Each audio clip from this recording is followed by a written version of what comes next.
دوسرا سوال ہے جی چمن بارڈر کوئٹہ علی خان صاحب ہیں. وہ کہتے ہیں جی کہ حسن بھائی پاک امریکہ تعلقات امریکہ کے افغانستان سے انخلا کے بعد سرد موری کا شکار ہیں. پاکستان اور امریکہ میں کسی قسم کا اعلیٰ سطحی رابطہ نہیں ہے، لیکن اب خبریں گردش کر رہی ہیں کہ بائیڈن انتظامیہ پاکستان سے ازسر نو تعلقات بنانا چاہتی ہے، جس کی تازہ ترین مثال امریکن جو نائب وزیر خارجہ کا دو روزہ دورہ پاکستان ہے. تو میرا آپ سے سوال ہے کہ تعلقات میں موجودہ سرد مہری یا کشیدگی کا پاکستان یا امریکہ کو فائدہ پہنچ سکتا ہے؟ دیکھیں، میں ایک بات گزارش کروں کہ ہمیں بہت جلدی ہم نتیجوں پہ پہنچنا چاہتے ہیں. یہ نہیں ہوتا. یہ کوئی لیلا مجنوں، شیری فرہاد، ہیر رانجھا کا نہیں. ملکوں کے درمیان آپ پوری تاریخ اٹھا کے دیکھ لیں، پوری تاریخ. جب سوویت یونین نے نقب لگانے کی کوشش کی ہے افغانستان میں، اس سے پہلے امریکہ کے ساتھ ہمارے کیا تعلقات تھے، اس کے بعد پھر کیسے ہو. یہ اتنا اونچ نیچ آئی ہے، پیکس اینڈ ویلیز اتنی زیادہ ہیں امریکہ کے ساتھ تعلقات، اور ہمیں اس سے تھوڑا اوپر اٹھ جانا چاہیے اس اپروچ سے کہ جی سرد مہری یا کشیدگی کا فائدہ ہوگا، نقصان ہوگا. یہ فائدے نقصان یہ بنیادی طور پہ اپنے مفادات کا کھیل ہوتا ہے، یا زیادہ سے زیادہ یوں کہہ لیں کہ میوچلی بینیفیشل. دو لوگ جب آپس میں کام کرتے ہیں، تجارت کرتے ہیں، لین دین کرتے ہیں، تو دونوں کو اپنا اپنا فائدہ عزیز ہوتا ہے، اور وہ فائدے کے لیے ہی وہ کرتے ہیں. میوچلی بینیفیشل دونوں کے لیے. اچھا، سو ملکوں کے درمیان چونکہ وہ اونچ نیچ اور طرح کی ہوتی ہے، اب کہاں امریکہ جیسی سپر پاور، کہاں بیچارہ پاکستان جیسا ملک، لیکن پھر بھی کوشش ہوتی ہے زیادہ سے زیادہ ایک دوسرے سے. اور یہ ماڈرن ورلڈ ہے، اس میں آپ ایک دوسرے سے کٹ کے زندہ رہنا جو ہے نا، ایک خاصا مشکل کام ہے. اصل ہم لوگوں کا فوکس پاکستانیز کے طور پہ اس بات پہ ہونا چاہیے کہ ہم زیادہ سے زیادہ خود کفالت کیسے حاصل کر سکتے ہیں، ہم خود زیادہ سے زیادہ مضبوط کیسے ہو سکتے ہیں. باقی ہر چیز ثانوی ہے، اہم ہے لیکن ثانوی ہے. بنیادی طور پہ اگر آپ کے ہی اپنے پلے کچھ نہیں ہے، تو وہ کہتے ہیں نا، غریب کی جورو سب کی جورو جو ہے وہ سب کی بھابھی ہوتی ہے. تو اس لیے یہ سوچ کہ کسی کے ساتھ کیا ہوگا، ایک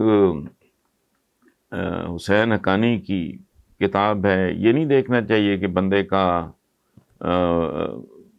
کون ہے، آپ کو پسند ہے نہیں ہے، دیکھنا ہی ہے اس نے کیا. وہ بڑی زبردست کتاب ہے، اس کا تعلق ہے پاکستان امریکہ کے. میں کوشش کر رہا تھا کہ مجھے کہیں سے مل جائے تو میں بھی آپ کو دکھا دوں.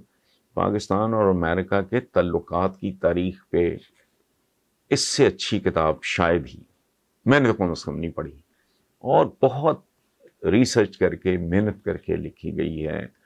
قدم قدم پہ حوالے موجود ہیں، تو اس کو آپ پڑھ لیں. یہ جو وہمیں ہیں نا ہمارے اور امریکہ کے تعلقات کے درمیان، سارے رفع ہو جائیں گے، اور یہ نارمل بات ہے. ابھی یہ رومانس چل رہا ہے جو چین والا پاکستان کے ساتھ، اللہ کرے اس کو نظر نہ لگے، لیکن الٹیمیٹلی حافظ نور خان ہیں شرق پور شریف سے. وہ کہتے ہیں جی طالبان نے افغانستان میں شرعی سزاؤں کے نفاذ کا اعلان کیا ہے، جس میں سزائے موت اور ہاتھ کاٹنے کی سزائیں شامل ہیں. میرا سوال یہ ہے کہ کیا طالبان ان اقدامات سے ترقی یافتہ دنیا سے دور نہیں ہو جائیں گے، اور کیا وہ مزید پسماندہ نہیں ہوں گے، یا ایک حقیقی اسلامی معاشرہ وجود میں آ جائے گا؟ حافظ نور خان صاحب، یہ بڑا سینسٹیو مسئلہ آپ نے چھیڑ لیا ہے. I was not prepared for this question. آپ ہمیں فون کریں، میسج دیں، 2 دن کا مارجن دیں، پھر میں آپ کو یہ صورتحال سمجھاؤں گا. فی الحال آپ کے لیے ایک سوال ہے کہ حضرت عمر نے قحط میں کون کون سی سزائیں سخت کی تھیں؟ حقیقی اسلامی معاشرے کا مطلب ہی کچھ اور ہے.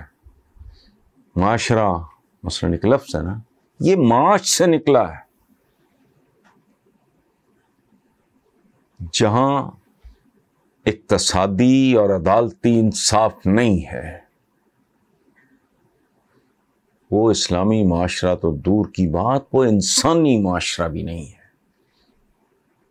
اور بے شمار چیزیں ہیں، ہم پہ مدتیں ہو گئیں، اجتہاد کا دروازہ بند کر دیا گیا. مثلا میں ایک دو سادہ سی باتیں آپ کو بتاتا ہوں. قرآن پاک میں ہے کہ کشتیوں اور لاغر اونٹنیوں پہ بیٹھ کے آؤ حج کے لیے. آج کون کشتیوں اور اونٹنیوں پہ بیٹھ کے حج کرنے جاتا ہے؟ آج آپ ہوائی جہاز استعمال کرتے ہو. آج اچھا اب کاریں یا ریلوے یہ سارا کچھ استعمال کرتے ہو، ان کا تو کوئی وجود نہیں ہے اسلام میں. تاریخ کیا ہے ہماری؟ کل تک کی بات ہے جب لاؤڈ سپیکر کو حرام قرار دیا گیا، تصویر کو حرام قرار دیا گیا. اب آپ حج اور عمرہ نہیں کر سکتے پاسپورٹ کے بغیر. کھلی چھٹی تو نہیں ہے، چونکہ میں مسلمان ہوں تو میں بوتھا اٹھا کے حج یا عمرے پہ چلا جاؤں. نہیں، کوٹاز ہیں. اچھا، تصویر کے بغیر تو پاسپورٹ نہیں بنتا. پاسپورٹ بن بھی جائے تو جب تک ویزا نہ ملے یا وہاں سے آپ کو جو بھی لاٹری یا جو بھی آپ کہہ لیں اس میں نہیں ہو سکتا. کل تک کی بات ہے. محرم نہ محرم ہمارے سب کانٹیننٹ میں افغانستان کو تو چھوڑیں آپ، بہت بڑا مسئلہ تھا. اب ہمارے علماء ماشاءاللہ نامحرم خواتین کے ساتھ بیٹھ کے پروگرام کر رہے ہوتے ہیں. Nothing wrong.